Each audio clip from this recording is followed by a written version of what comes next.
Hi guys, welcome to our garden. Ibu Ketut and Hello. Febri with us today. So we're going to make a jamu, and first of all, we're going to harvest ingredients from the garden. We have a back garden here. We call it food forest. First, we have pandan leaf. It's harvested by Ibu Ketut. So basically, pandan is more for aromatic because we wanted jamu to be delicious and healthy and also good aroma. And then next one, this is lemongrass. So as we know, lemongrass has a lot of benefit like antioxidant and can be warming up your body as well. So this is also one of the key ingredients for the jamu.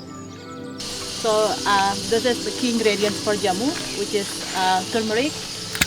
As we know, turmeric has a lot of benefit, such as anti-inflammation, also antiseptic, and then yeah, it's beautiful. We have a lot in the garden, so we just harvest it and we make a jamu for chef will later, and then also for the guests. I just harvested from our garden papaya. I know it's not ingredients of jamu, but see.